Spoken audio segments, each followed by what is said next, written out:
fresh from hiding under the Met stairs at the gala. It's Court and Amy, and I'm gonna let you finish show number 186.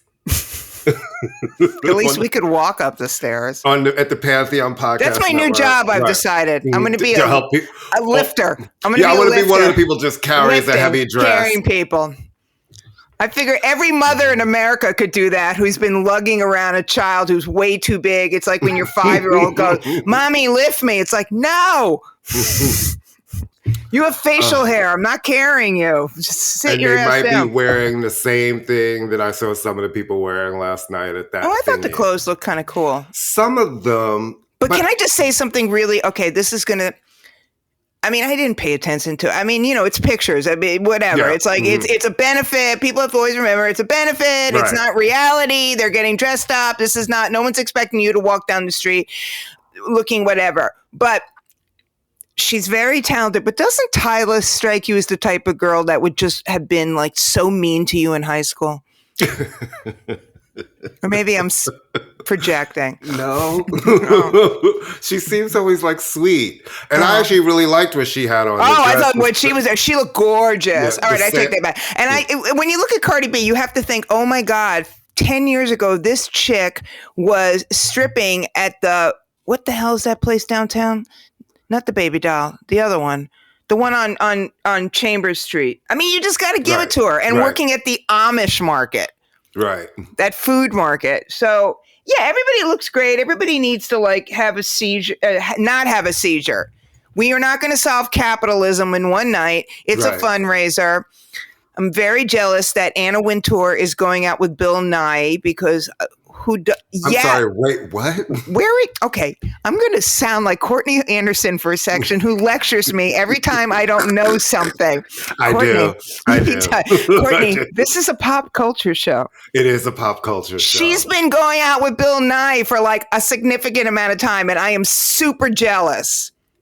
As if Bill Nye would ever go out with me. Bill Nye? I love him. Don't you love him? Out with Anna Wintour? Don't you love him? No, come on. Don't you love him? You love him. But it just seems unless the most random thing. Well, they're both British. I mean, unless it's some... I can't imagine it's something like he's her beard because there's no... No, everybody's 108 at this point. There's no need he's for straight. beard. Yeah. It annoys the crap out of me for no good reason at all. Just because I think he's so fantastic and she's not. Well, as a human being, you said she's not, and the thumb down came on your screen. I know. Oh my God. Anyway, thinking of thumbs up, is it okay? I know this is we are obviously not the only people in the world who love the Pet Shop Boys. Yeah. Lots of people love the Pet Shop Boys. Otherwise, they wouldn't be able to sell out arenas worldwide. But it feels like to me in the United States that there's suddenly this reawakening and reappreciation of them because I'm seeing them get press in places I don't remember them. Because they've been, we have to have this conversation every time with people when you say Pet Shop Boys ever, oh, really? They're back? They have a record out? It's like, yeah, they've been putting out records consistently for the last 40 years. Consistently. Every 2 years, every 3 years, but there's never been a hiatus. But it feels like they're getting press, and we'll talk about their chart figures in England, because they always chart hard in England. This is their highest charting record since 93, since Very, right? It's Very, absolutely. It came in at number 2 on the primary album chart, but It came in number 1 on the physical albums chart. It came in number 1 on the record store chart, and it came in number 1 on the vinyl chart. So that's, it's great for them. I think it's been reviewed. It's a fantastic record. I'm still listening to it. It's a fantastic record. There's many different layers to it. But I think what's happening now in terms of the people who I consider the real music critics, people who've been doing it for a minute, who aren't blogging. I mean, I'm looking at and I posted it, the interview that Rob Sheffield for Rolling Stone did. These are people who have grown up with them and have some depth of knowledge about music. So it's not like West End Girls. And right, that's somebody it. who got the record and maybe knows them for one or two songs, or maybe It's a Sin because that was just, everywhere. the show and that whole moment. Right. But also there's music, which we have seen. They've been placed, I was saying, they've been in a couple big major TV shows and movies, excuse me. Do you think because of the It's a Sin show and the little show that came on, and they're in Saltburn, right? Yeah. Saltburn. And do you think those moments are why people are starting to reappreciate them in different places? I mean, I think if, let's face it. I mean, if you hear something, I'm sure I'm not the only one. When I'm watching a movie or watching a TV show and a song comes on, I start Shazamming it to find out what it is. And music supervisors, to me, is the greatest job in the entire world. Oh, my God. I would love to do that. Yeah, you need to constantly remind people about stuff, especially in a world, as we always say, where so much is available, which means there's so much you can ignore. Yeah. But I really think mainly with them, and again, it's something we've said, they're not time-stamped. No, their music is not time-stamped because West End Girls sounds just as perfect as it did then. I mean, it's just this new record is just great. It's very melancholy. It's just everything. It's just a great, great record. And and to me, I've always said it, they've kept their finger on the pulse of dance music, which is, a lot of their specialty. And, listen, I love them. I think that the lyrics are really great. I think if people go back and listen to, especially, the people know the early 90s stuff. Go to the late 90s, go into the early aughts and the mid aughts and those records. Every album is great. Even the ones like Release. You and I have talked about Release, an album we love that a lot of people don't get. I love Fundamental, which is their overtly political album that they made with Trevor Horn. I think that's a great record. I'm so happy to see, one, that they're still doing it. They're not looking behind. It's always about what's next, what's in front of us. And I think that the kids on TikTok, this is where TikTok, right? Yeah. The weird thing with, the government and TikTok. But the flip side is so many young people are discovering these acts that we love. And Pet Shop Boys have had a full moment on TikTok with West End Girls, which is, most typical. But that brought a lot of these kids back to them, and I've seen them making videos. And then you dig into the catalog and you realize you have decades of work. Right. And they also give good press. In an age where people bite their tongue, they don't. Right. And I think people ultimately do appreciate somebody saying what they say. I don't. Yeah. So we're very happy. And this is yet another, Neil, Chris, hi, if you're listening. Stranger things have happened. Stranger things have happened. We'll send cookies. What? We'll send cookies if you come. Yeah. All right. So we love Dua Lipa. I was very excited. We were both very excited for this new record. It's been a minute. Future Nostalgia is a perfect album. I've always thought she was super cool. I've always thought that she had this weird kind of energy. Like, I don't care, yet I do care. Really good singer, good voice. I'm yay Kosovo and everything. And the pre-release chatter on Radical Optimism was, she'd been listening to Britpop and Primal Scream and Massive Attack, and she's working with Tame Impala. And then the record comes out and it's really good, but I'm like, where are all those things you're listening to, honey? Now, if she'd come out with a Massive Attack record, that would have been crazy. Right. But I just don't. This is not to say it's not a good record. It's getting mixed reviews. The Times loved it, everybody else. But the basic gist of the reviews seems to be, where are you in this, Dua? Like, it almost, you know what I mean? It's like, and where are these influences? I wanted this record to be a little weirder. Do you know what I mean? Fans are split on it. I actually really like it as a body of work. That you've got some people calling it her flop era, which I think is a little that's harsh. A little extreme, yeah. I mean, I hear the songs on the radio a lot. I love Houdini more and more. I'm really surprised that the singles aren't reacting that much, because between Training Season and Houdini, literally, I hear them on the radio all day, every day. I love Happy for You. I think that's a great song, Happy for You. Feels in a certain way, it feels a little more mellow in some ways. Even with the up-tempo songs, it feels mellow. But I like it. I like the record. I like it too. I just was very excited to their fans would feel really disappointed about this record. They don't know what to make of it. No, I like it. Look, she's a dance pop artist. She like I said, she would sound absolute. We'd be like, "What are you doing?" If she suddenly did a dubstep record or started, did a Brit pop record. But I just think it's very strange in an era where nothing gets out unless you're Christy Gnome's publisher without it, people knowing about it. It's just odd that she's talking about all these influences and everybody was like, oh, this is, and then but I do like it. I think the problem is that Future Nostalgia was just such a moment and continues to be such a moment. Well, it's hard. Perfect record. I had this conversation with a friend yesterday about the album, and I was like, listen, whenever you do dance pop and it's the thing that people feel like you do well, if you don't come back with the next record, especially after a record like Future Nostalgia, and give people what they feel like is the thing that they want from you, it always feels like an uphill battle sometimes for artists, because this is a different record for her.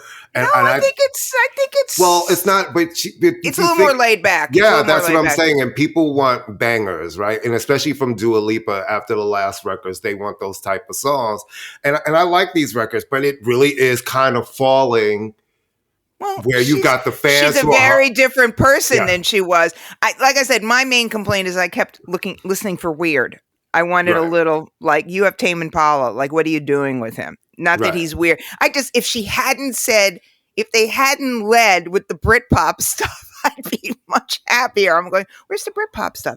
But I like it. I like her. I put it on. I think it's good. I find her to be very charming. I find she's super bright. She's interesting. She's political. She is both confident and doesn't take herself too seriously. I have no problem with her. She's not the greatest dancer of all time. Who cares? Like, who freaking cares? I find her really great and lovely and everything about her. Let me just tell you something, and I don't know, we didn't discuss this record, and I don't know if you've listened to it yet. The Sia album, Reasonable Woman, that came out on Friday. No, I haven't heard it yet. I'm not, Sia, I've loved her those early records, but this album is really good. All right, I'll have to listen to it. Because I like her really super early stuff before she became like the hook girl. I think you'll like this record. I mean, the vocals are super strong, and the songwriting is really good. I was surprised at how good. Bill Coleman and I were texting back and forth. We were both like, this album is really good. I have to, because I love buttons and all that kind of, and she's weird. Yeah, I think you'll like this record. So yeah, okay, good, because all right.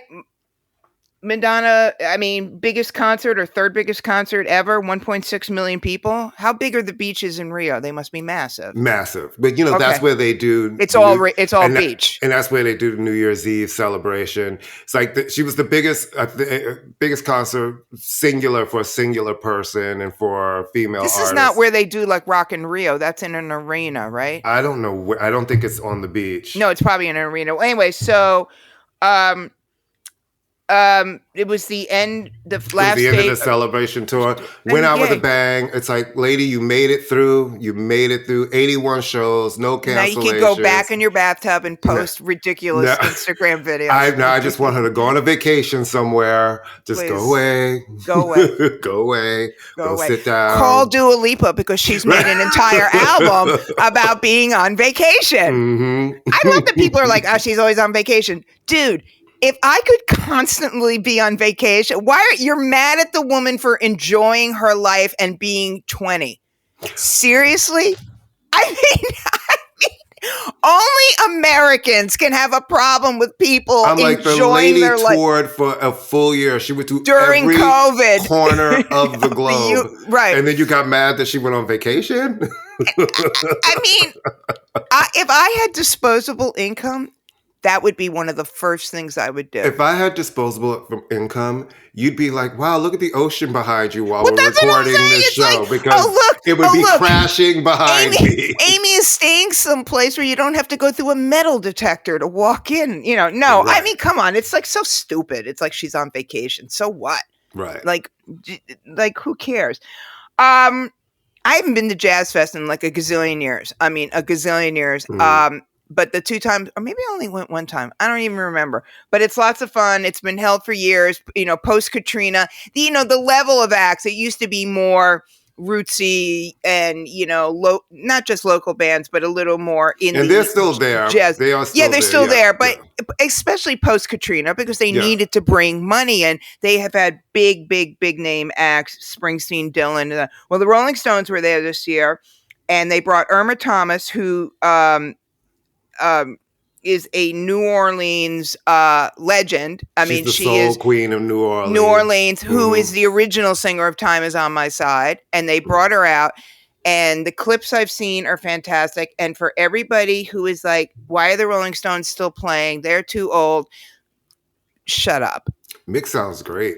Mick sounds great. Mick looks great. Yes, there's a double standard. We know that in terms of, but you know what?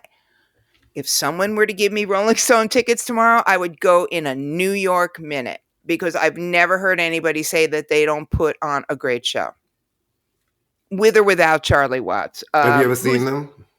Yeah, I think I told you this. I saw him. I won tickets in a radio raffle in Oakland. I saw him in Oakland, but by that point, I had already seen the Sex Pistols, so I was like, oh my God, these guys are so far away from me. Yeah, I saw him with Santana opening up for him. They were great. I don't remember it. It was 1978. I don't remember 1978 at all. Or 1977. Or 1970. Or 80. No, 80 I only remember because I moved back to New York. But I basically, when people ask me this question, I'm like, I don't know, man. I'm going to be 65. You really seriously expect me to remember one show I went to, but I have seen them. Yes. I've seen so many people that I don't remember who I've actually seen. Yeah, there's some people I remember, and then the other times I'm like, I think I saw that. I think I've seen them. Well, especially if it's multiple. If it's one of those multiple act things, you're like, I didn't go to a lot of those because I am not patient. I was never one of those like the Budweiser Superfest where there's like 10 acts and you sit. Oh, I used to go to the ones in the garden where there were 900 people. It's like Silk, Shy, Jade, H-Town, and they all come out. I was talking to somebody. They all come out. I just remember his Montel Jordan because a friend of mine, Nicole Duncan Smith, hey Nicole, was saying that Montel Jordan was the officiant at the Mr. C Memorial. Discuss. Well, people forget about how. First of all, Montel, no. But what I was going to say is, I saw him and he did "This Is How We Do It," which is used, and then he proceeded to do 3 remixes of the same. But it's funny. But he's had a bunch of hits, and people. Yeah, but he's a reverend now, and people don't, and people forget that he wrote and co-wrote a lot of stuff. Like he wrote "Nobody's Supposed to Be Here," the Deborah Cox song. Who knew? Well, not me, because, but he's a priest now, or a preacher now. Okay. Because great. Yay God. But obviously, from what I heard, did not know Mr. C, so was giving this kind of like. What?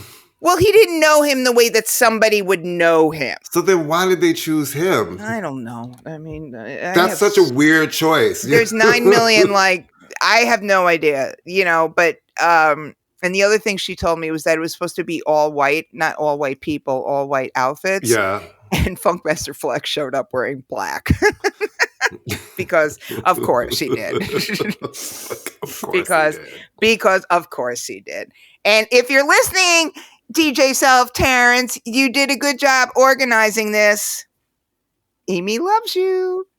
I'm putting little hearts. I know it's 10 o'clock in the morning. And as you said on your message, Ames, this is hip hop. 10 in the morning. But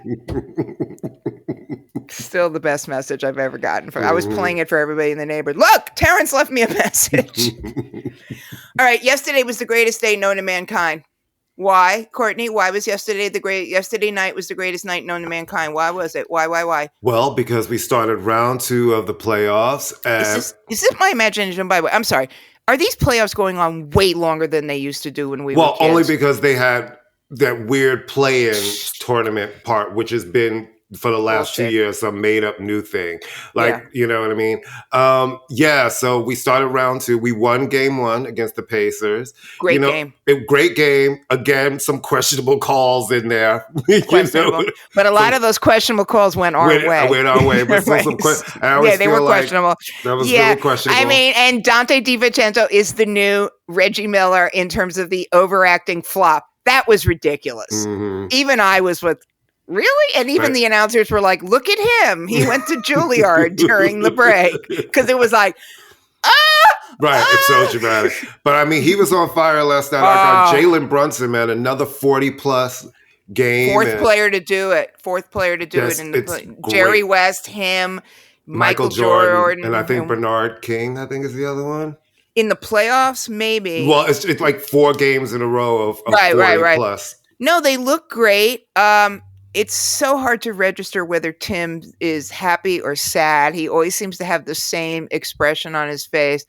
The thing about the Knicks, and we keep saying over and over and over again, the way they I mean, look, the Pacers were great. That guy. Listen, this is not going to be an easy series. No. But the guy was doing like behind his back, through his legs. I was like, all right. But the Knicks are they're passing the ball great, and they weren't doing stupid stuff. Here's my fear, though, Courtney. Here's my fear. Our arch nemesis is showing up on Thursday. Cheryl Miller's little brother is going to be there on Thursday.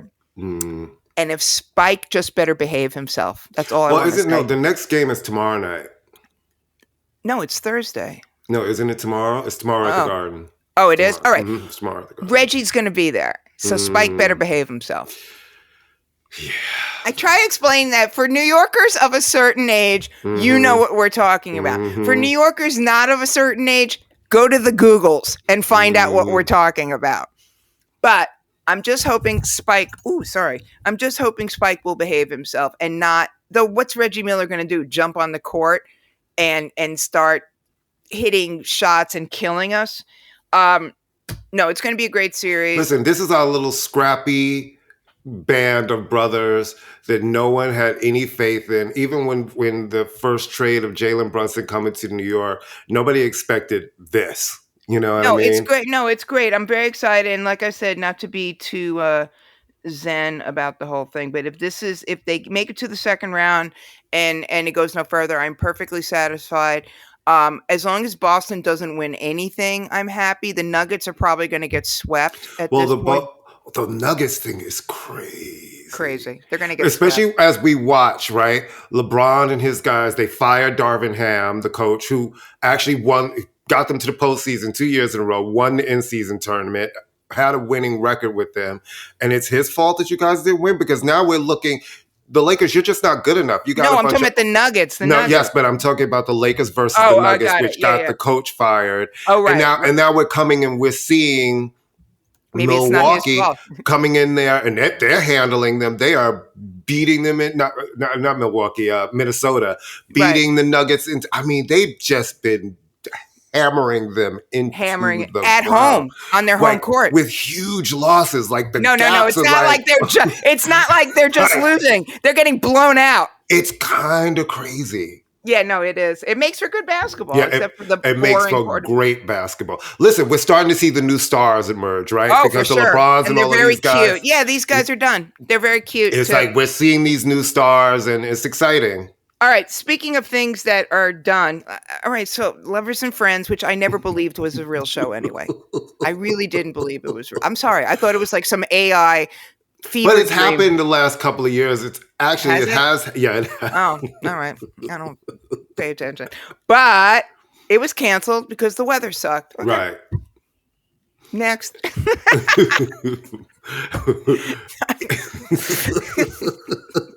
That part. It's Breaking news. Weather trumps big show. Weather trumps big show. And everybody's like, but I'm already in Vegas. It's like that's good. Unfortunate. Luckily for you, you're someplace where there are other things to do. I'm like, it's not like you got dropped in the middle of the desert with nothing. You're not in Sioux City. No disrespect to Sioux City. Yeah, I mean, there are things. I've heard rumors that there are other things to do in Vegas. I believe Duran Duran is playing there right now. Are they? I believe they're doing another one of these. Well, who's doing a residency there? Isn't Bruno Mars still doing his residency? I think so. I can't keep track. Everybody's doing them. Everybody's doing a anyway, residency. It was canceled. Kylie Minogue just finished her residency. Yeah, I think she's done. Yeah, there's all right. Oh, I forgot to mention we have a special guest tonight. The radio personality and blogger and all-around cool dude Jay Smooth will be coming on in a little bit to talk about the Kendrick and Drake stuff and other things. And today marks the first day, I believe, a ceasefire has been declared. Unfortunately, not with Israel and Hamas, but with Drake, because they seem to have shut up for a whole 24 hours. Okay.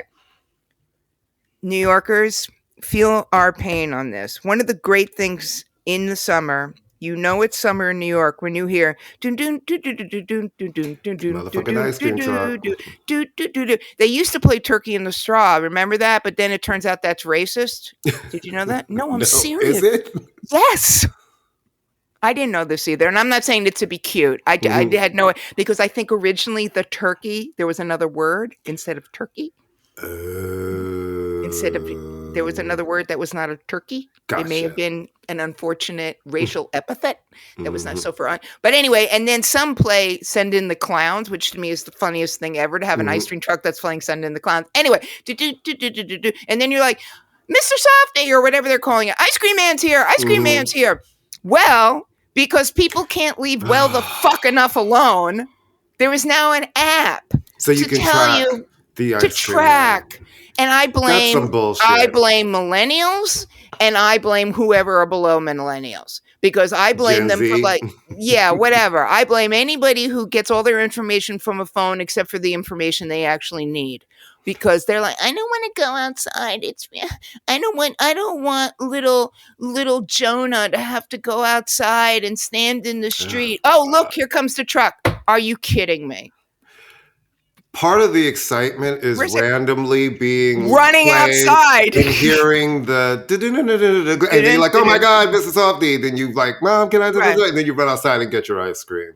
This could this could lead to real disaster. What if the nice Spanish ladies selling ices decide to get an app?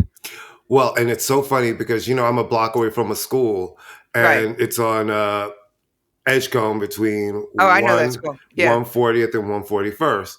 On the 140th corner is always the Mr. Softee right as the school gets out. And on the 141st, because there's two exits for the kids. And on the 141st side is always the lady with her ices every day. Well, those are cheaper. I mean, not for nothing. Those ice cream cones are like $7 or $8. I'm sorry. I remember when it was like $1, $1.50. Yeah, easy. I know I'm older. No, you're totally right. Now that the shit is like, it's like $5 for an ice cream cone. And if you wanted to have it dipped, because I was always a big fan of the chocolate dip, you could, it was like 50 cents extra if you wanted to get sprinkles, rainbow sprinkles. It's like rainbow sprinkles. Yeah, it's a full out investment. You remember the ones that were Mickey Mouse? Remember they had the little Mickey Mouse ears? And those. No, I mean, it's like you want to almost, maybe that's why they're doing it. So you can tell your child the truck is never coming. So you don't have to spend $1 million. You have to give them your fucking American Express card to be like, here, go get some ice cream. It's going to be $80. How much you want to bet that these places are taking Venmo now? The one over here does. They have the little code, put it in there to play with Cash App or Venmo or something. God. It's so There's just something so absolutely freaking app wrong. For the ice cream truck. For the ice cream truck. An app for the ice cream truck. Let's all meditate. I mean, yeah, it's just, again, I mean, there are Mr. Softee trucks everywhere. It's not just a New York thing. I mean, we had Good Humor when I was a kid who would come on our block. I haven't seen a Good Humor truck in 20 forever. Years. And our Good Humor man, turns out, was selling fireworks out of the truck. Of course. He was, and this is in the suburbs. It's not like I grew up in the hood.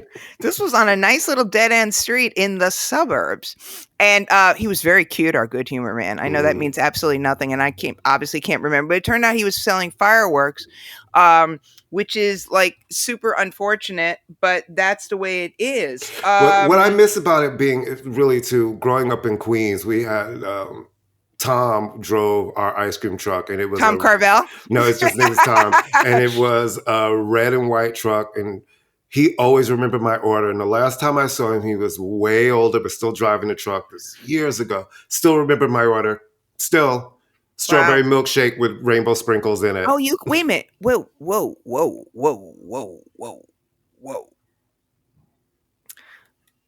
Strawberry milkshake with rainbow sprinkles? Uh-huh. Okay, so because the best part is the sprinkles fall down to the bottom. So you didn't grind them up. So he put them on top. And when you finish the shake, you can suck up and they're just all nice and they have. I can't eat strawberry anything except for strawberry. Really? Yeah, I hate strawberry quick. I like strawberry shortcake and strawberry ice cream maybe, but no. I was always a black and white girl. What a surprise. Once I discovered that ebony and ivory could be together in harmony in an ice cream with malt. Well, I used to do the double cone, and one side would be chocolate, one side would be vanilla. Okay, now you know I'm getting really freaking hungry, and now I want ice cream. But I haven't gotten paid. You had ice cream already this morning? I had my, I like my Beyond sausage patties, and I had 2 spicy Beyond sausage patties. I can't eat that really stuff. Tasty. A bee the size of my head just flew by my window. I'm sorry. The size, I thought it was like an airplane coming. All right. Do you want to take a break for a second before our guest shows up? Yep. Let's take a break and we'll be right back.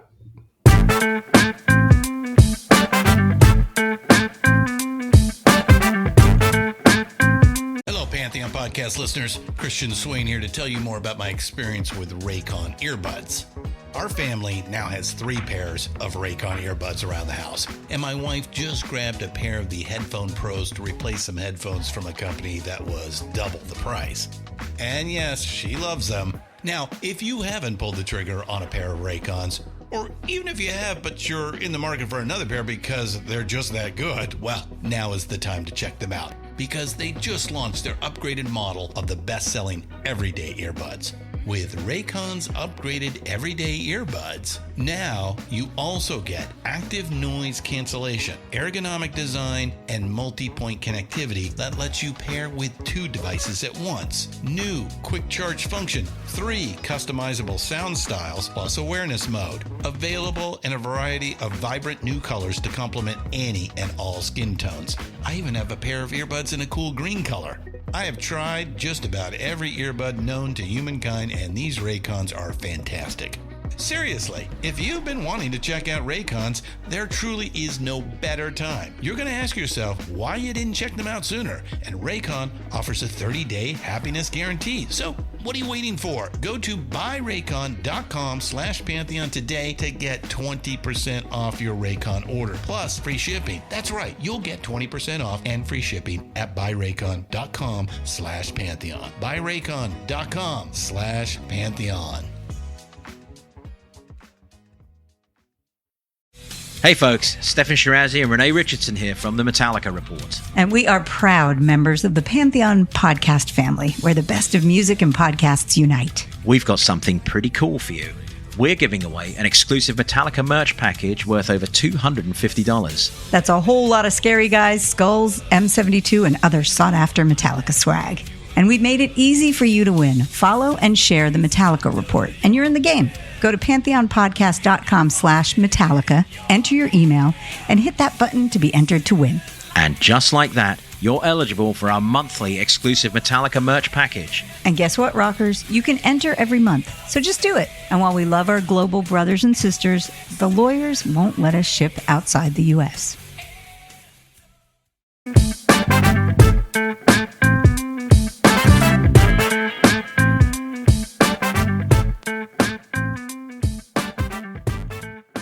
And we're back. We're back. Oh, okay. See, we have somebody here who has actual recording equipment. Jay, welcome. We're so excited that you go on our humble little Facebook page. I'm happy to be here. Yeah, I know. It's an honor. Very, it's an honor. It's an honor. So I had a very perfunctory bio of you, but if you're a hip hop fan or a radio fan or fan, like one of those fans that turn around, Jay Smooth has been doing this since you were 18. Pretty much. I mean, I got an internship at WBAI when I was 16 years old. Damn. Started working under Amy Goodman back when she was doing the local news at WBAI before Democracy Now! And when I was 18 years old, I started doing my program, The Underground Railroad, over there in 1991. Had a pretty nice long run of 28 years or so over there. The world's longest running hip hop radio show. So they say. Yes, say it. Take it. Yeah, I'm usually bashful about taking too much credit for things. Take all of the credit. Take all the credit. Accurate. Yes, that is accurate. You left in 2018 for very good reasons, so we applaud you for that because a man accused of not good stuff was hired and you went F this. And are you still doing Ill Doctrine or no? It's funny you say that because that's my project for this year is to try to get back into the YouTube game and see how the algorithm will treat these conversations nowadays. It's an interesting time on YouTube because sometimes the friction between creation and commerce will take things to interesting places, and YouTube changed their metric from how many videos you watch to how many minutes get watched, and an unexpected side effect is it's fostering much more long-form discussion of issues. So where I used to feel like I was pushing it if I talked about a topic for 5 minutes, you could do a 1-hour video on a topic on YouTube now, and the climate is much more amenable to it. So I'm curious to see if an old head can hop back in there and have some cool conversations. So long story short, I'm working on a video right now. Oh, okay, cool. And what was the Michael Jackson project you did? Yeah, I co-hosted and co-produced a podcast series named Think Twice, Michael Jackson, kind of revisiting Michael's life and sort of a project that helped us sort out our conflicted feelings about Michael and the whole Michael story, which was a daunting project to take on when the head of the studio, Leon Nafok, reached out to me and said, "Hey, I'd like to work with you." I said, "Great, it's going to be about Michael Jackson." I said, "Okay."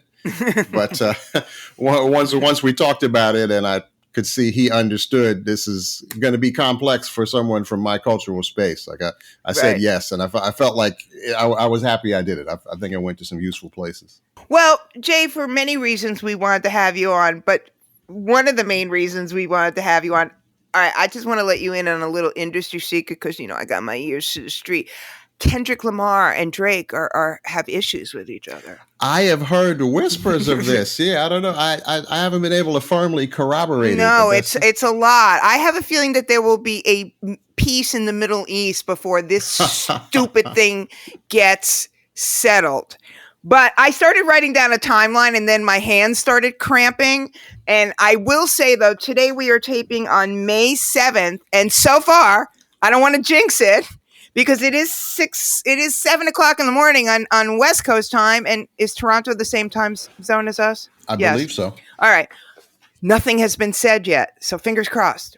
I think, yeah, we're at an interesting point now where Drake's latest salvo has landed badly enough that it's hard part 6? Probably in Kendrick's interest to just sit back and let it keep aging like milk. Yeah, aging like milk.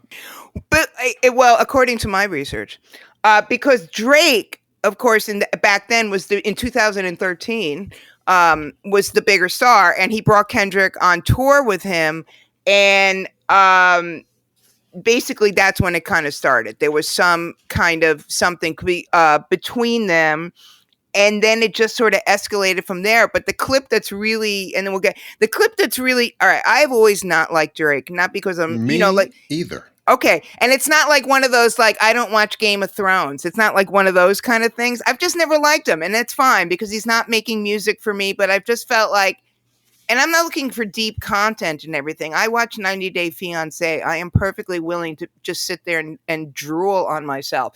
But I just felt like he never said anything, and his voice kept changing up, and production was great. There's no there with him. There's no there. He was born into a comfortable life. He became famous when he was a little kid, and he's just like a very shallow, undeveloped person. Right. Which could be cool if you're the type of rapper that's just spitting bars, but he wants me to care about all his relationship troubles and angst and ennui. And that's, if you're just like this unlikable douche, it's hard for me to meet you there. MC unlikable douche. And his being Canadian may be actually his best quality as far as I'm concerned. Like, I don't like where the discussion is going that he's Jewish and Canadian. I mean, that both things. I mean, which to be fair, that isn't actually what Kendrick has been saying, but it's sort of filtering into that in a lot of the internet. Yeah, I mean, Leonard Cohen is Jewish and Canadian, and nobody has any problem with him, except for the women that were the subject of his vengeful songs. All right, but I've never liked Drake. I always tell my students there's a no Drake policy and think, why don't you like Drake? And I'm like, you know what? I can't even tell you why, but I don't like him. There's just something about him that just seems super full of shit. Yeah. I mean, I think a really illustrative line in this back and forth over the past week or so has been Drake saying he raps like he wants to free the slaves, which is such an interesting thing to say. Right. Like that's right. like, no, we would like to keep them in prison. Yeah, it's like a Rorschach test, right? I do think Kendrick's best line, and as much as it's when he says and we'll get into that, but when he uses the metaphor of a minor, no, it's A minor, and an A minor chord only has white keys. Yeah. So a little music trick. Well, the thing that really cracks me up is that you get this feeling now that the DMX clip from 5-6 years ago of DMX on The Breakfast Club and them asking him, what do you think, just running down the list. And he's like, I don't like him. I never liked him. I don't like the way he walks. I don't like the way he talks. I don't like it. I don't like the way he eats sandwiches. And you get the feeling that maybe not everybody has ever liked Drake, but they've kept their mouths shut because it's economically expedient to like Drake. Yeah. And now it's like, oh shit, I never liked that guy anyway. It is. Yeah, it's like the moment I was always waiting for with Donald Trump, but will never come. With everyone who found it beneficial to act like they respect him finally, hit a wall with that. Right. But I mean, and I will say Drake is extremely talented. He's very good at what he does. I don't want any of my shit talk to take away from that. We can curse, by the way. Oh yes. Oh, okay. In fact, you have to. We will insert curses if you don't curse. So anyway, hey, kitty cat. I love that everybody's cat always makes it. I feel like I'm the only person without a cat. I need a cat to start making appearances. One of mine is she's sleeping right now because her demands were not met, and her demands being my unslaving devotion to her. When I'm watching the game, she'll lie on my chest. The other one ignores me, and then if they win, suddenly I jump up and she goes flying. So she's really not feeling Amy during basketball season at all. All right. So this has gone a back and forth. It's funny because one of my students, bless his heart, was like, oh yeah, Drake won this battle. And I'm like, how? And he goes, because Kendrick hasn't said anything yet. And I went, you do know that not responding is the greatest response of all. Mm-hmm. Like that's Buddhism, baby. That's non-attachment, right? Yeah, I mean, Kendrick has really shown how, I think songs can win rounds in the battle, but the narrative wins the war. And so much of Kendrick's control of the timing of how the story was told has put everything in his favor. I guess so. Push-Ups comes out, tailor-made freestyle with the AI. That's, I think, what really nailed Drake is when he did those AI vocals. Suddenly, everybody's like, wow, you've already been accused of having ghostwriters and being fake. And now you're going to make your point using fake Tupac? It was an interesting choice. I mean, Drake has always been very savvy about playing the media meme, social media meme trolling game. But I think he's good at it in a low stakes context. And he tried to bring the cutesy, funny little jokey thing to something that feels a little more serious to people, and it fell flat. Like bringing Tupac's voice into a beef with Kendrick Lamar that maybe he didn't realize how deep the beef was about to go, but it came off looking like he brought memes to a gunfight. Memes too. Well, he did bring a meme too. He brought the meme from 10 Things I Hate About You. And I was right. I was so confused. I was like, is this? He found this Julia Stiles clip that kind of sounded like some of Kendrick's bars. But the funny thing is, Kendrick was referring to the DMX clip that Amy was talking about. And I think Drake knew that, but he realized it was a lose-lose to remind people that DMX hated him. So he tried to deflect with the Plus, you'll never win an argument if you bring up DMX. Because everybody's going to go, there's a rapper that everybody loved. Exactly. It's a loot, right. Exactly. And he's dead. I mean, Tupac's dead too, but a different kind of dead, And then Tupac's estate sued him, right? Or threatened to sue him? Yep.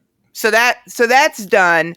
And then, oh my God. So then Kendrick comes back with Euphoria, which is like game over at that point. It was, I mean, it's so intriguing to look back to how this started, because Kendrick's initial call out had every appearance of just being a, for the love of competition sort of beef. Like, hey, they say we're the three best. I think I'm the best. Let's have at it. Like, it sounded very light initially, right. But looking back now, it seems like Kendrick was just laying out the bait so he could unleash this decades worth of hate upon Drake. No, it's really vicious. I mean, it was absolutely vicious.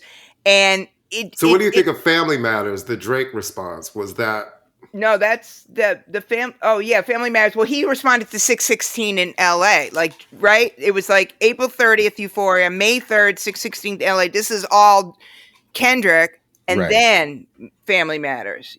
Right. And this, I mean, there's been a few songs that outside the context of this epic war would have been considered very above average diss tracks, like setting aside the veracity of what's being tossed around at each other. I mean, Drake did some very good rapping on Family Matters. He, if we were to assume everything is accurate, got in some good blows, but Kendrick effectively nullified it by dropping his response a half hour later with every appearance of having known in advance what Family Matters was going to be about.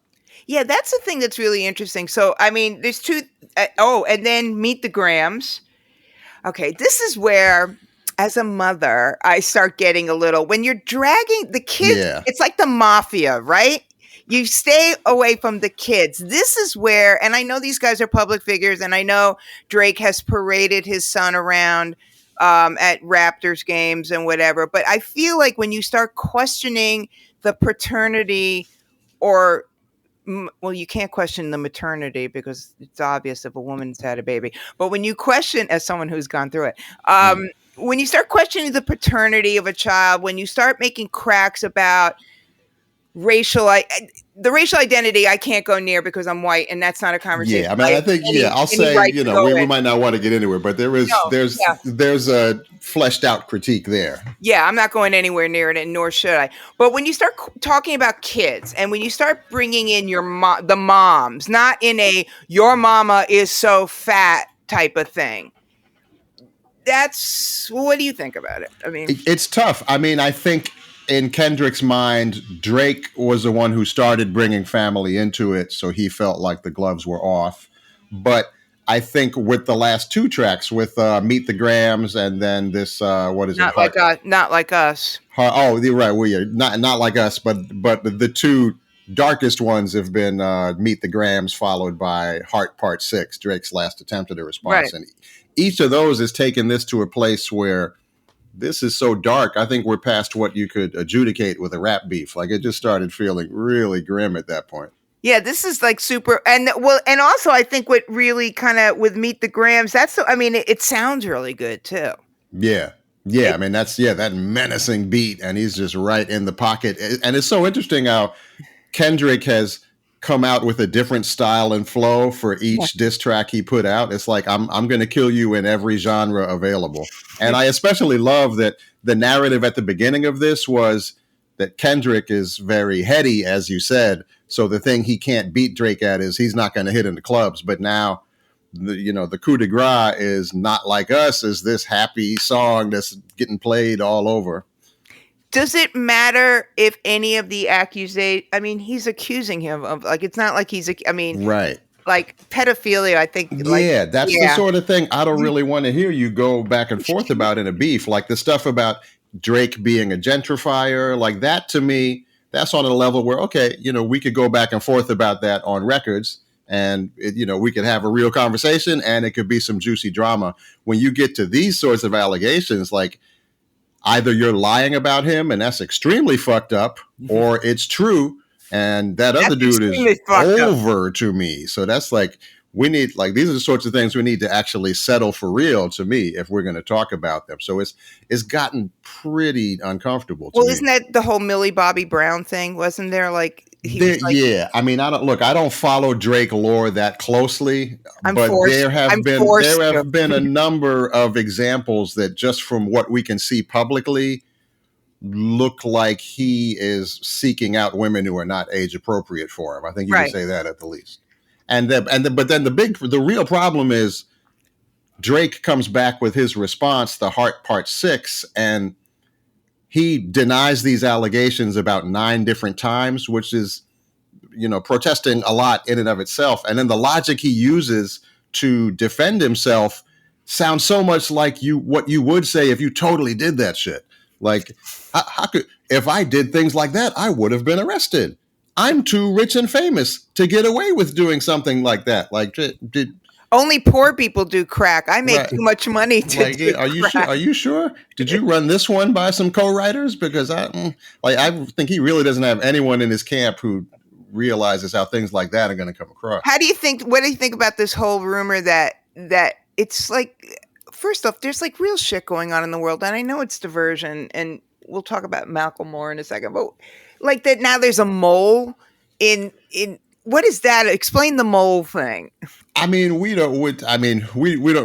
probably never really going to know what's what with a lot of this, but Kendrick was indicating that he was getting information from people inside Drake's camp. And if you look at how things played out, that it seems plausible that that's the case, because the fact that he was able to drop that last one and kind of, it was almost like a response to what Drake was putting out. It was like, it felt like he had a heads up on some of the information that was going to be coming his way. Yeah, no, just the available evidence suggests that Kendrick had some idea of what Drake was going to say about him in advance, and he recorded a song that was ready-made to respond to what he knew Drake was going to say. And then Drake is trying to claim that there was a mole, but it was really a double agent, and we gave him false info. And this might be another sort of Rorschach test here, whether you are you the sort of person who's just going to believe anything Drake says, or are you going to think critically? Because this idea that Drake had some kind of master plan he carried out, I am finding hard to believe. No, I can't. Yeah, and it speaks to, again, getting back to the problem that people have with Drake, because I've never heard anybody say in any beef, oh yeah, Nas, Jay knew I was going to do that. No one has ever accused anybody of basically saying, and your friends think you're a piece of shit too. Right. Yeah. It's just such it really seems like Drake. So, Kendrick comes out with Meet the Grams, and then, one of the many charges that he lobs at Drake is that he has a second child that he's been hiding, besides the first child that was revealed. A girl child.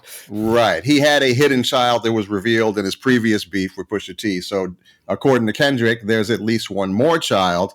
And then Drake is saying that, oh, no, I had my moles feed you the false information that there was another child. But supposing that was the case, Drake and his team spend a week or two carrying out this whole master plan to give Kendrick false information.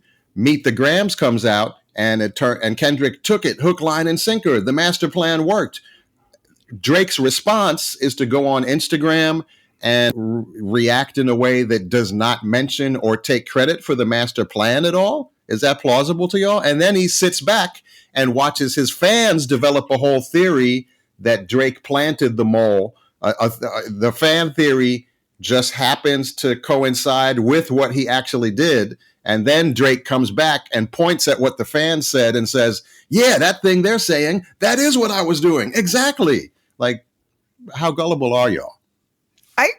Again, not to speak as a mother and now a grandmother, why would you want to hide a child? I mean, isn't having children or a blessing? I don't know the truth or the details of it. Like this, that's the thing with how this back and forth has evolved, is there's a lot of stuff here that I just don't feel like I should be trying to judge. Yeah, it feels like two unsympathetic people going back and forth at each other. It's like neither of you are sympathetic people. You're both you're wealthy mid-30s men yelling at each other. Oh, Drake is older than mid-30s. No, I think he's like 36. He's not Drake? Yeah, I don't think he's. They're both. I thought he was. Drake and Kendrick are both around like 30, like 36, 37. Yeah, they're like, okay. 36. And it's kind of like two unsympathetic characters yelling at each other. Like, you had a baby. One has a Pulitzer. One with a Pulitzer and one that. I see more layers of humanity in Kendrick than I do in Drake. Yeah. I say he's a complicated person. Drake to me is just like a hollowed out husk of a person. But this is turning into, from the conversations I'm seeing, it's the fans, right? It's like, because you have the Kendrick fans who are just like, he won. You have the Drake fans who love him who are just like, he won. I don't even think people are even looking at it logically. It's just camps. There's definitely, there's loyal camps on each side that are going to find a way to say that their guy won no matter what. But then there's, the proverbial swing voter who no longer exists in real life. But in this beef, I think, I thought there was no way that Drake would actually be damaged by anything that happens here, but I think it's crossed over to where his stature is going to be diminished now amongst people who aren't in his sort of increasingly MAGA-like core audience, because it's just, he's come off like a weaselly, sketchy dude. Can we discuss about how J. Cole is now sitting in a hammock somewhere, having rake and having mango smoothies? Because everyone, when he dropped his thing and then pulled out, he was like, "Oh, you're a pussy. Nobody drops out in hip hop." Blah blah blah blah. Now he's the smartest man in Smarttown. It is, I love all the memes of Drake and Kendrick are going to war, and here is Cole, in the Alps skiing or drinking a latte in a cabin, riding a bicycle. Yeah, really. He turned out to be very smart. There were whispers now that one of Kendrick's people, Schoolboy Q, reached out to Cole and told him, "Listen, it's about to get deeper than you think, so you might want to chill." Right, because girls like you. Yeah, he looks absolutely brilliant. The one thing about Drake, he does pick really stupid fights, because who in their right mind goes up against Pusha T? Give me seriously. I mean, that might be his epitaph, is he just kept overestimating himself and underestimating his competition. Because it's kind of like let's say Roberto Duran was a great boxer back in the day, but he became known for taking L's in all his biggest fights. And I feel like that's the position Drake has put himself in now.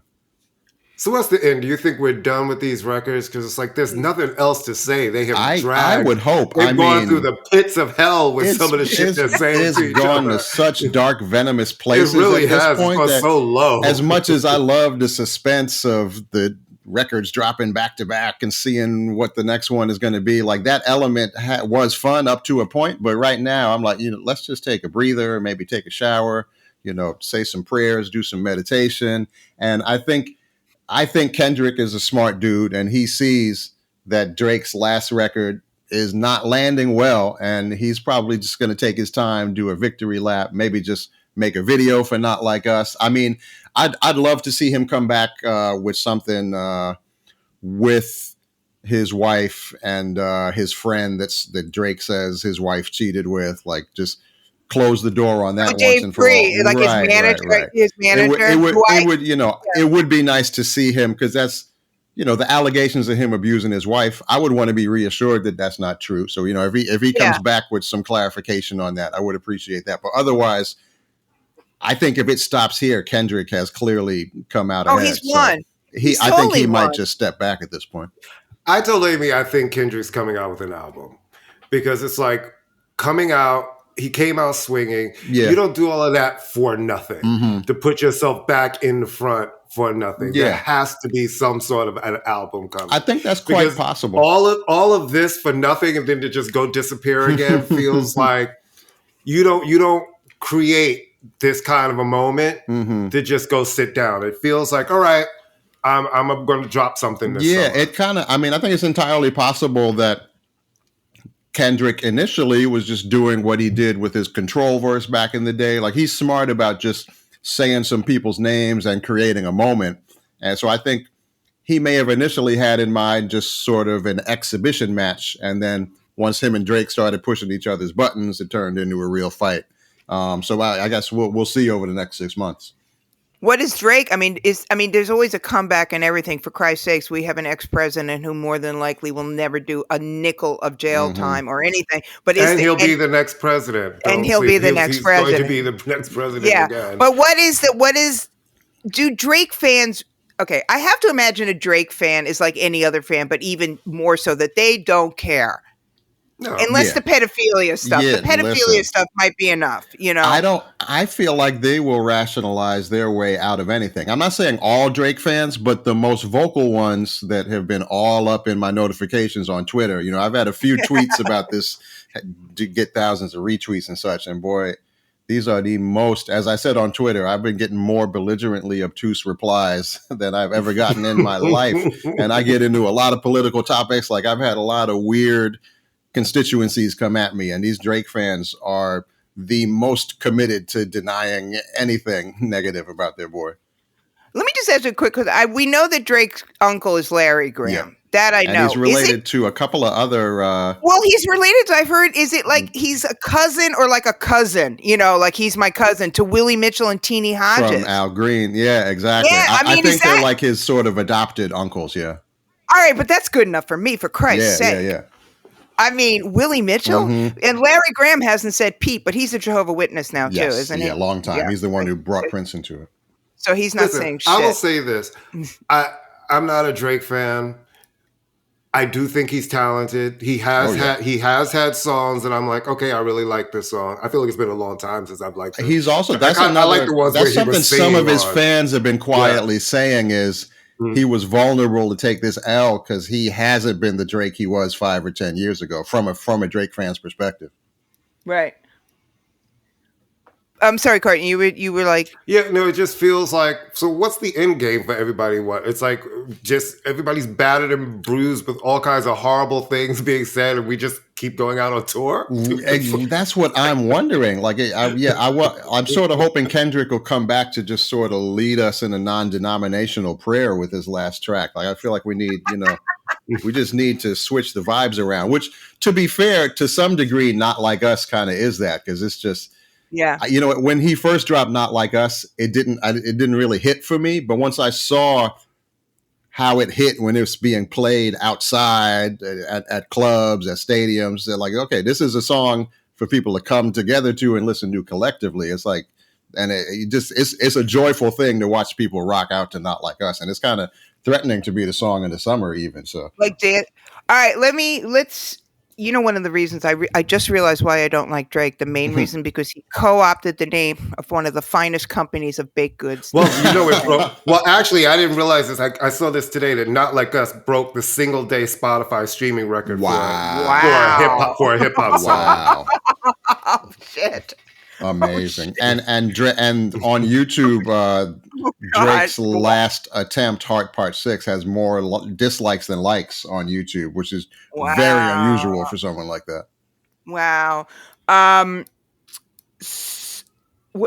wanted to briefly ask you about let me ask you about the Macklemore single that's just come out.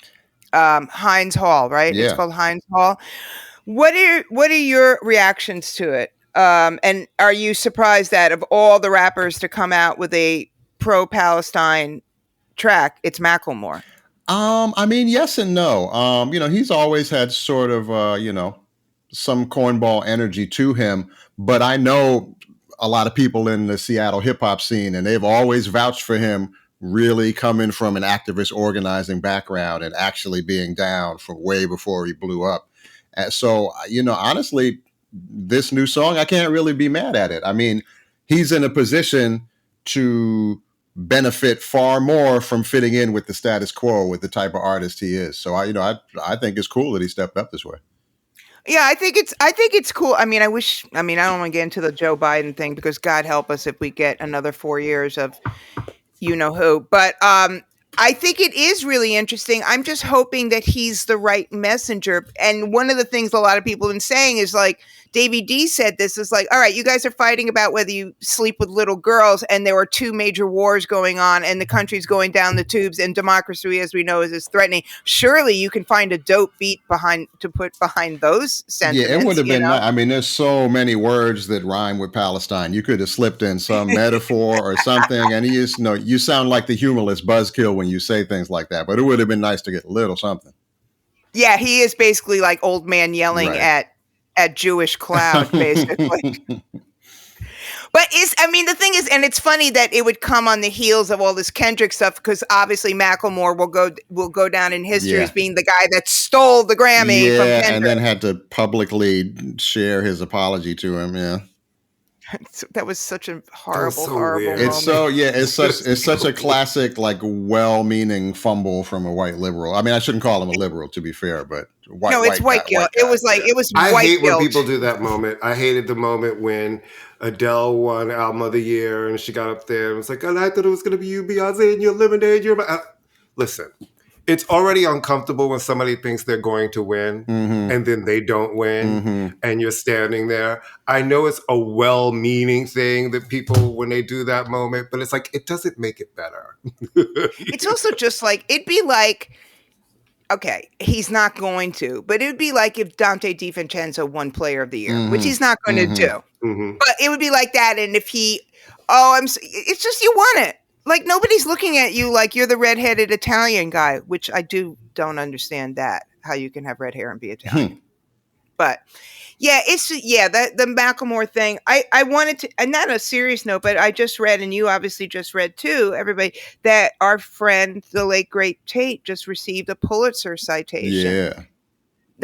I'm assuming that Jelani Cobb had some. Yeah. I was at Columbia a few months ago. They had Jelani helped organize a big hip hop journalism conference. I was there too. Yeah. So we spoke at the time about Jelani making sure he does some things for Greg Tate to be properly recognized. Great. Yeah. All right, then I give you credit. I won't do anything. I just showed up. I love that he's not being forgotten. I really I'm so happy. Yeah, it makes me really happy that he's still resonating and not just being another person who's gone and never spoken about. Yeah. I'm so grateful, man. He was just such a treasured presence in the world. I mean, he's someone that he was such a prolific writer in his published work, and then if you're connected to him on Facebook, he would drop bombs every day that were at the same level as his published work. And it was all just so uncompromisingly real and so loving at the same time. You know, I really took inspiration from him working on the Michael Jackson project for being able to have love and compassion for someone and be 100% real about their shortcomings at the same time.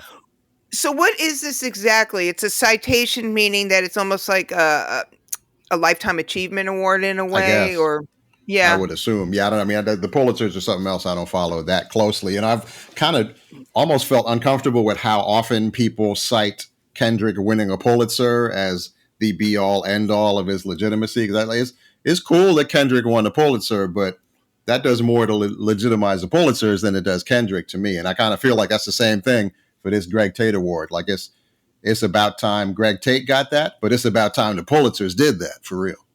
Right. And the Pulitzers their association with Columbia is what? I'm confused. Yeah, I wasn't actually familiar with that until it was brought up in relation to Columbia's horrific handling of these protests. That, I guess the Pulitzers are sort of overseen by people at Columbia University in some form. I had no idea. I didn't know that so a great award named after a man who made dynamite. That's how that goes. Yeah. I will say I'm glad I'm not hearing helicopters, because I'm in Harlem. Okay. And literally City College is right there. It's right up the hill, and Columbia is right there. So it has been weeks upon weeks. I can imagine. Of helicopters just like 24/7. The thing that I find interesting about, like, not to really go down this whole rabbit hole about the protests, but I find the way it's being covered is super weird to me. I'm like, there have been protests on college campuses since before I was born. The fact that they're acting like, oh my God, this is happening. It's like, there have been. That is where I think most protests were happening. And people acting like occupying a building is some unheard of monstrosity. Well, that's one of the most famous things that happened at Columbia in 1968, and y'all have it up on your website, taking credit for it as this big part of your history. What are you talking about? It also happened, people forget, I can't remember because I was part of this. It was the late 80s or early 90s when CUNY, remember CUNY used to be free. And then CUNY was starting to charge and the students lost their shit. And across the 5 schools, students took over buildings and chained them down and were locked in for like a week. I remember that. There's been protests in college campuses. Vietnam War, I'm sure, from what I was told, was protests on college campuses across the country. That was 60. I think it's social media again, and I think it's 24-hour news cycle. And the way it's being reported, it's weird. I'm wondering, it's like, is it because of what they're protesting? It's like, why is this being treated like something we've never seen before? It actually made me really happy to see young people that engaged. I feel like this is, we're not tolerating this shit. Yeah, no, I feel like this is going to be a turning point for this generation in a number of ways. Yeah. I do feel terrible for these Columbia students who, like, they missed their high school graduation because of the beginning of the pandemic, and now they're not going to get their commencement this week. The kids on the West Coast too. Is it in USC? I feel bad. I feel bad for all of the schools where it's like, listen, I busted my ass, and now, well, they're getting to have their smaller graduation, but that moment, but you don't get to have the big one where everybody's together. And you're right; they didn't get a prom. They didn't get that because, like, my godson did not get a prom. He did not get a real graduation. No, you know what I mean? I mean, it's a rite of passage. I went to college as an old person, and I'm telling you, if they had told me I couldn't walk across that stage, I would have had a conniption fit. Because I was like, I have been waiting 25 years for this. I want to do my little, and I want to wear the stupid gown. Yeah, it's going to be really interesting. But I do think a lot of it is just deflection. I think a lot of it is social media. I think a lot of it is the topic itself. Yeah. I think there's just, because I work at colleges and none of them, I work at a CUNY, but I work at BMCC. So there's no campus really for them to occupy. It's just like a driveway. Quick opinion about, you think Nixon 5 or Nixon 6? I'll say 6. 6? What do you say, Courtney? I think 6. I think it's going to be a fight. It's going to be a fight. I think it's going to be a fight. The game was already close. I would like to see them win this next game at home. I think the Pacers, but I think the Pacers are going to come out swinging from the rafters in this next game. So we'll see. And Reggie, like I said, we were saying before, Reggie's going to be there, and Spike just better behave himself. That's all I got to say. Because I live near Spike's headquarters, and if he drive. Anything you're listening to of note these days before we take you out of here? Oh my goodness, I've been so caught up in all this drama that I'm not really. Oh, you know what? There's a new hip hop album by this dude named Cavalier that I think is really good, and he's from a camp named Backwoods Records, run by an artist named Billy Woods, who I think is just brilliant and just like everything I want for hip hop to continue being. Look up Billy Woods and the Backwoods crew. There's a lot of great stuff there. Cool. Court, anything? I told you I was listening to. Pet Shop Boys have been on repeat. We're still listening to it, and I've been listening to the Dua Lipa record. I like it, and that Sia record. I was really surprised how much I like this Sia record. The songwriting is really good, and the singing is really good, much better than I thought. Because she's not a person I tend to gravitate toward. Yeah. But I put it on while I was cleaning the house, and I was like, "You sound really good." Yeah, I'm still playing the Pet Shop. I mean, we're obsessed with Pet Shop Boys, but I'm still playing it. It hasn't felt like an obligation to listen to it. And I started listening to Jayla. You remember Mark Anthony Thompson, Chocolate Genius? You remember him? Well, this is his youngest daughter, Jayla Thompson. Yeah, who my son used to babysit for her, so I know them just from the neighborhood, and she's lovely. And she put out a single a couple of years ago, which was great, and she has an EP out now, and she's super, it's not like super pop friendly at all. And it's not like her dad's stuff at all. It's just really, really, she's interesting. She's a great singer. She's got this smoky kind of chanteuse. Is that a word? Is that a verb? I just made it into an adjective. But it's great. So I've been listening to that. But yeah, Pet Shop Boys all the way, man. There you go. That's our goal, to get Neil Tennant on the show. That's my dream. Jay, thank you so much for doing pleasure. this. This was so much fun. Next time you come on, we're going to talk about Ukraine, okay? Just like, Send me some word on those. I'm going to do some prep. And whatever else is kicking off in any of the Sudan, Ukraine. We'll solve all of them. Pick your disaster country, and we'll solve the problem for you. Court, you want to take us out? And then hopefully that means JJ Fad and Salt and Pepper will be in a huge beat, and they'll be dropping. Yes, they will be dropping. I would love for that. And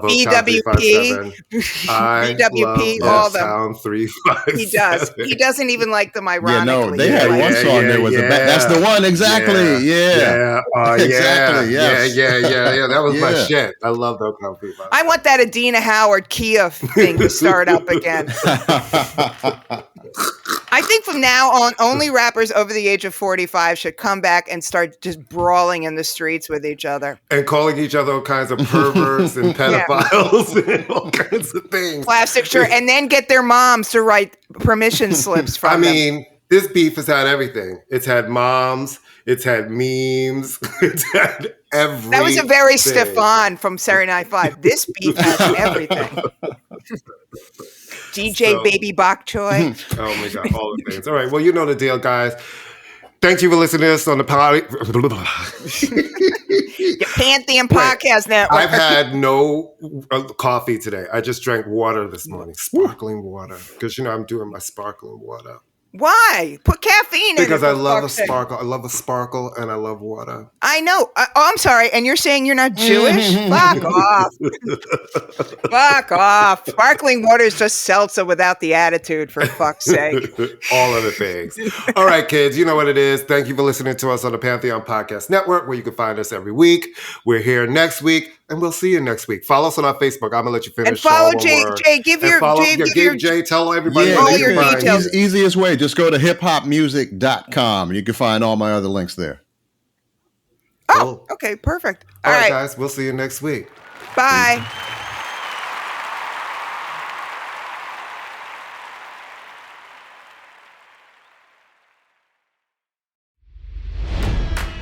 It's NFL draft season, and that means it's time to start thinking about fantasy football. FantasyPoints.com features industry-leading experts and prognosticators using proprietary hand-charted data to help you score more fantasy points. FantasyPoints.com is the place to go for whatever kind of fantasy football you play. Whether you play fantasy football, daily fantasy sports, or do a little bit of everything, Fantasy Points has the meticulously researched content to guide you to victory. And why wait for the fall? Fantasy Points also covers the new spring football league, the UFL.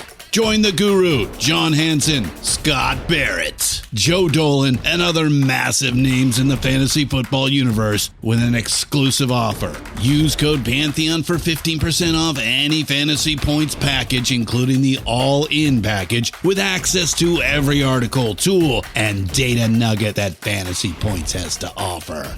That's FantasyPoints.com and code Pantheon for 15% off at Fantasy Points. FantasyPoints.com, code Pantheon. Score more fantasy points.